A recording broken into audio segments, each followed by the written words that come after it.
program is brought to you by First National Bank of Botswana. FNB, how can we help you? Good evening and welcome to First Issues. The Food Agriculture Organization states that fish is a key income source for over 500 million people and is consumed by about 300 billion people globally. As one could imagine, due to her few perennial waters, Botswana's ability to feed her people with fish is severely limited, as at 2010, Botswana's yearly demand for fish stood at approximately 4,000 tons, with only a measly 300 tons produced locally.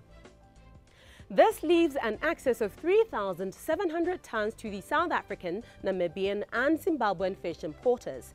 To augment this disparity, a need for the establishment of fish farms in the country was identified.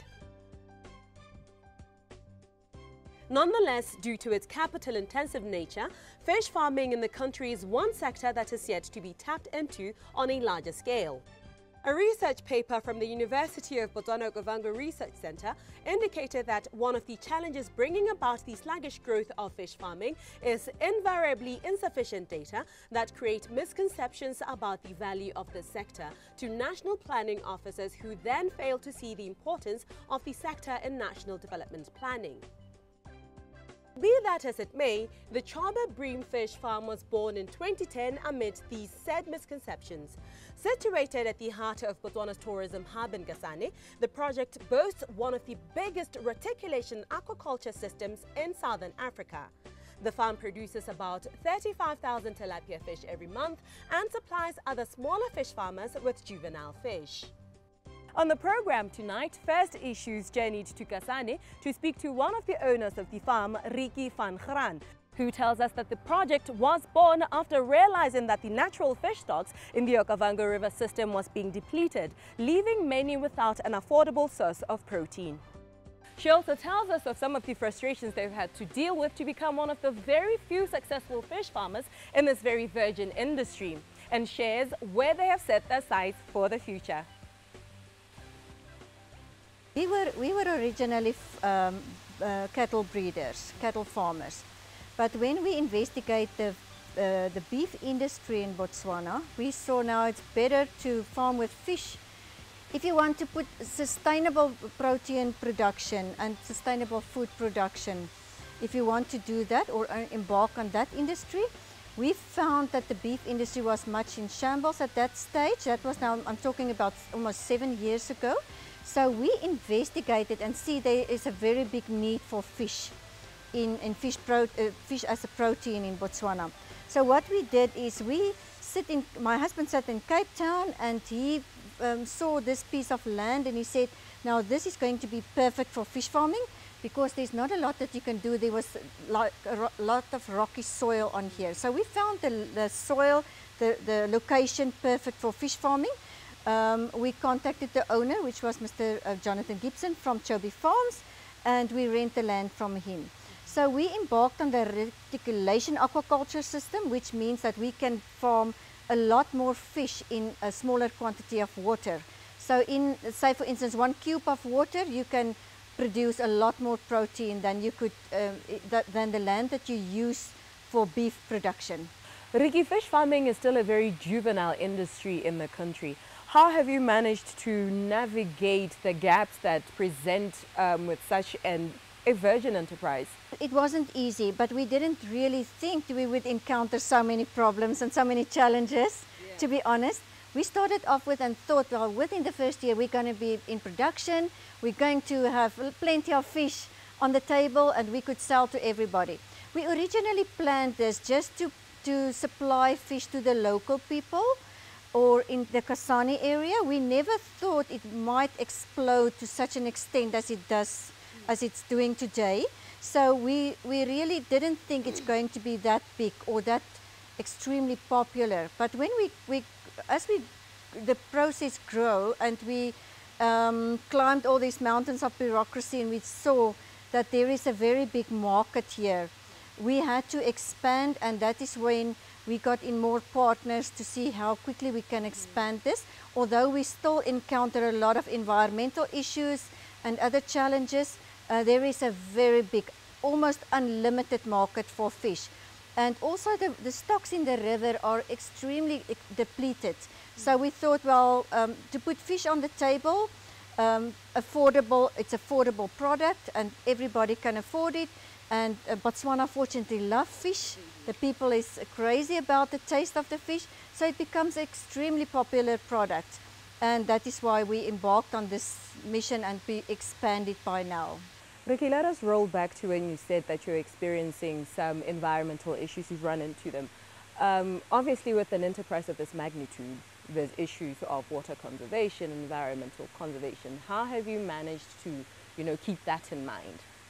Such a new venture, a new industry that we embarked on, that nobody really was familiar with all the legislation and environmental issues that might have popped up. And as we went along, we encountered a lot of challenges that come with it.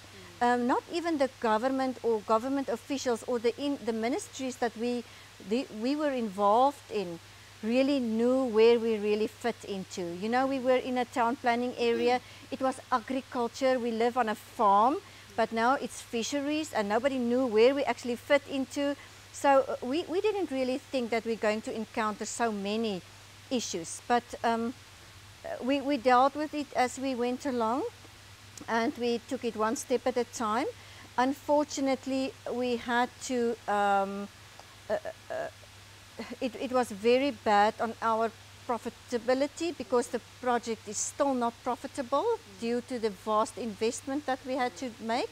And we're still not there where we want to be in terms of our production. The capacity that we have to produce here was, by the consultants, was aimed at about 10 tons a month, and we are not close at that at the moment. So yes, there are still more challenges. Okay, maybe what I wanted you to get at was how you have managed to conserve water and how you have managed to keep the river system free from pollution from the water from the system. That is the reticulation aquaculture system allows that, because you recycle 1 million liters of water through all these filtration systems. You need your mechanical filtration and biofiltration. So we reuse the water and no water is going back ever to the river. So there's no pollution of the river or anything like that. What have been some of your biggest frustrations, with running an enterprise of this magnitude? Say maybe you have been meeting the 10,000 tons threshold. We struggled one year just to get our permits done, and they wanted to put my husband in jail for twice already for farming. And we just got the, sort of antagonism at first also from local people who thought we're going to invade their market and, take or the government will stop them from fishing in the river. And once they realized that we are in a total different market, they are actually now our biggest customers.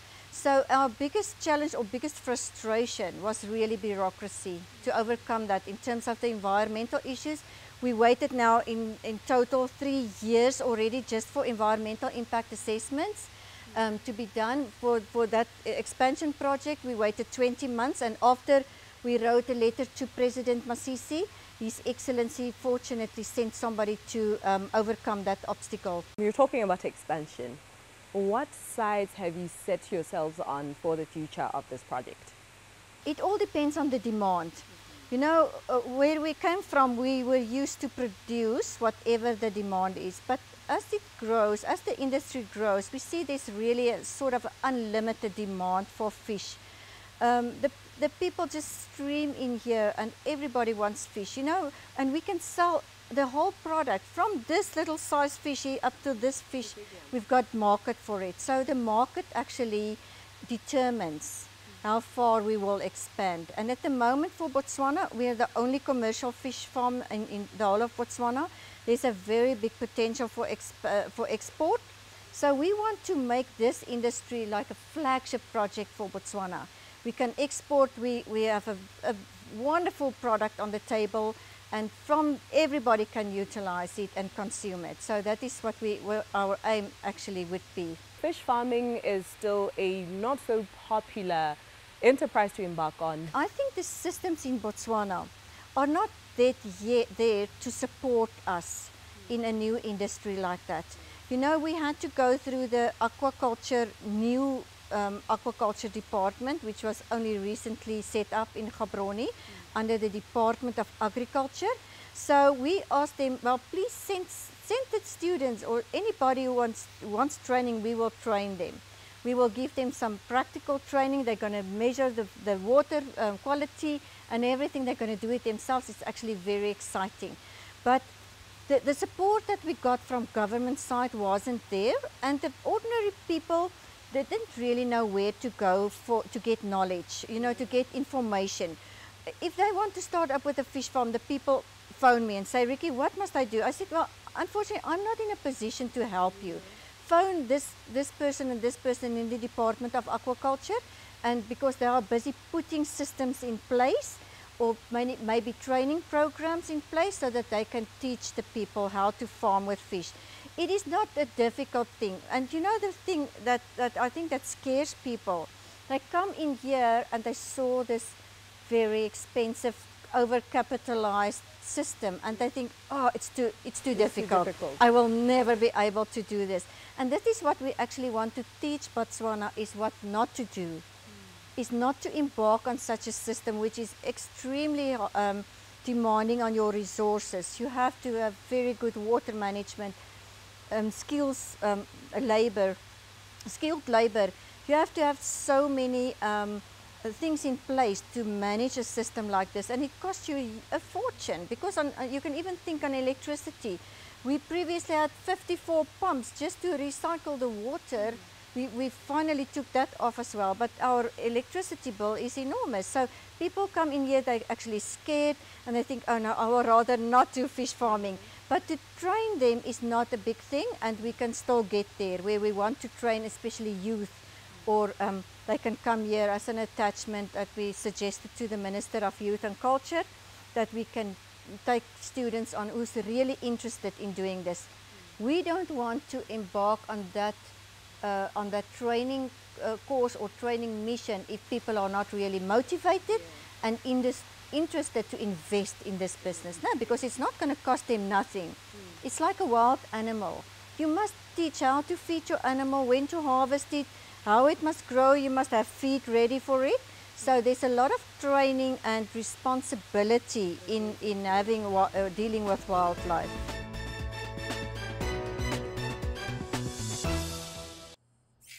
What is the future of help? It's to help people find the great in themselves.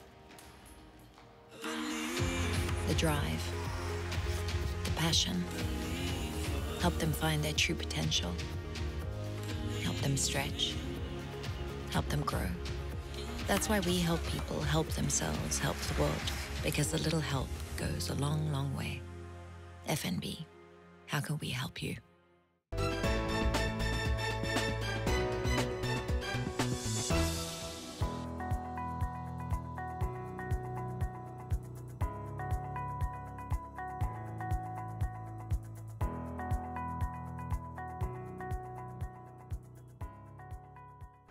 Welcome back to the program. According to some scholars, money is both an emotion and an idea. Is that confusing? Well, this is because our attitudes towards how we spend money is directly linked to the kind of people we are. Understanding one's financial character can help us understand why we make certain financial decisions. In this broad spectrum, we've got the spenders, we've got the savers, the debtors, and the investors. All these types of people are determined by individual attitudes and characters. With us on the program is financial consultant Dumelo B. Dumelo, who explains to us how we can determine what our financial characters are so we better understand our spending habits. Money is an interesting, phenomena, but I'll also tell you that money is an emotion. It's directly linked or tied to your emotions. So first of all, you need to be in tune with your emotions and your understanding and what money means to you. Because you find that it's beginning of the year, for example, people have made great financial goals. I want to have bought this, achieved this. Some are even participating in saving plans. Remember those ones of 5 pula per week, 10 pula, this and that, amazing ideas. But what usually happens is along the way, the emotions take over. So we are talking about the constant battle between your emotions and your logic of I want to do this with money, I want to do this with money. So even before we talk about amazing terminologies, you know, fancy words, investments, you know, retirement planning, budgeting, being in tune with your finances, we want people to understand their relationship with money. We want to understand what money means to them. And in doing so, what you find valuable, you'll direct your money to. You know, if you value entertainment and it's a great component of your life, that is where your money will go. If you value investing and it's a great component of your life, that is where your money will go. If you value saving, if you value eating out a lot, you know, living a luxurious life, that is where your money will go. So also in understanding money, we touch on the concept of value. And another thing, you know, in understanding money, we talk about your habits. Obviously, your habits are what you do that has become a part of you. And those habits also determine where your money or how you spend your money. Because if you have a specific habit that you do regularly and you're used to or dependent on, you'll definitely channel your money to that particular habit. Taking, for example, if you eat out a lot, you know, and every time you go out, maybe you start on a Thursday, like it is common in the capital city or large cities generally. There's the habit of going out starting from a certain day of the week. If you go out today to a particular establishment, you spend roughly 300 on drinks and food. The next day, maybe 200. And then the other day, you take it up a notch because it's a Friday. You know, you have more time. It's the weekend. You spend 400. And then Saturday, you also go out. Sunday, you go out. Every week, it means you spend close to 1,000. Now, 4 weeks times 1,000, 2,000, multiply that by the months of the year, then you realize where your money is going. So it's in such examples or specific habits that you have where you channel your money to.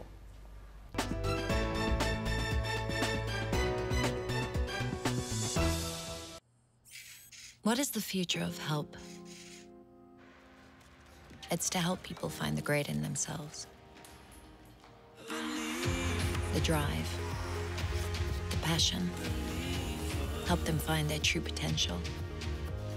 Help them stretch. Help them grow. That's why we help people help themselves, help the world. Because a little help goes a long, long way. FNB, how can we help you?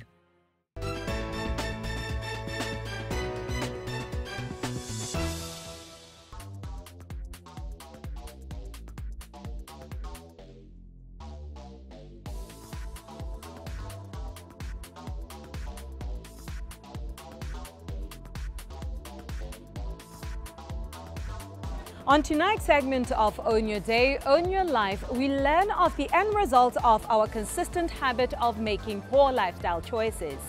Dr. Kiran Bhagat says when left uncontrolled, our poor lifestyle choices lead to an untimely end of life, an unfortunate death by design orchestrated by an individual's lack of self-control. The end stage of these conditions, Ponatseko, are the ones that we see as doctors. We see the patient needing an amputation. We see the patient who's had a heart attack and damaged 2/3 of the muscle and can't breathe anymore because the heart's not pumping. We see the patient who's paralyzed because they've had a stroke. We see the cancers that are rising. You know, the majority of cancers that we see today are as a result of lifestyle.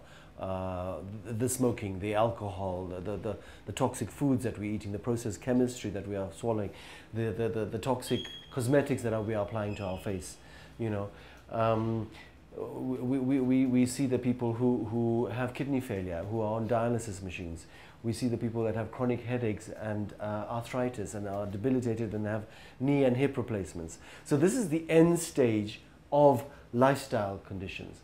The death by design comes into being now, where you have actually designed your own coffin, you've designed your own death, as much as harsh as it sounds, the lifestyle or the changes that you have made, you are where you are because of the changes you make in your life, the choices you make in your life. And what we're trying to say, to the public, is change the choices you make. Because these choices are the ones that are actually ultimately going to determine your destiny.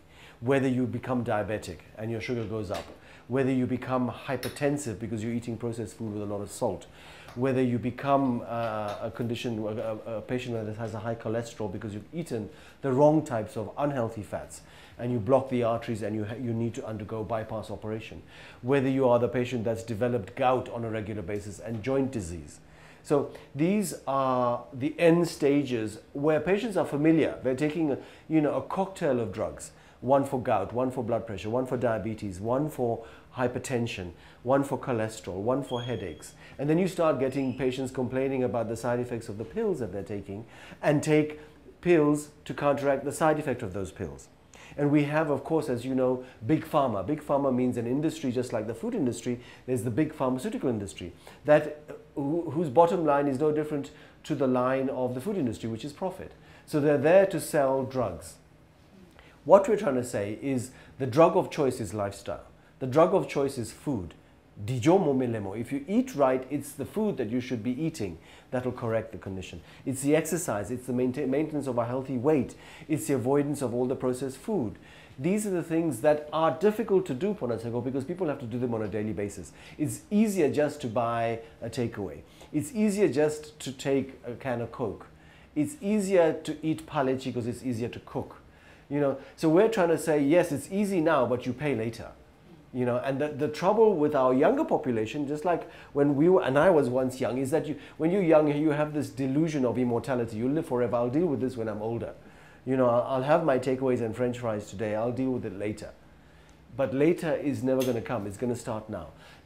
The Americans have shown in some of the soldiers that were killed in the Iraq War in the 1990s, when they did post-mortems on them when they were dead, they actually found heart disease developing at the age of 19, 20 in these soldiers. So we now know from post-mortem studies done on Americans that the conditions that we see when they are 65 or 70 occur when you're 19, 20 years of age, which is why it is imperative today that our young population begin to listen to this. Because often when we talk about this, if somebody comes to the clinic with their younger brother or sister or their children, the children say, this is not a condition that I'm going to have. It is a condition that you're developing and is going to result in the condition that you have. And unfortunately, many of these conditions are not painful. Blood pressure is not painful. Diabetes is not painful. High blood pressure is not painful. So these conditions are in your system developing diseases that ultimately then do become painful, like heart failure, like stroke, like heart attack. So these are the end result of the conditions that we talk about. Next week on Own Your Day, Own Your Life, we discuss how supplements aid in the management of lifestyle diseases. Until then, good night.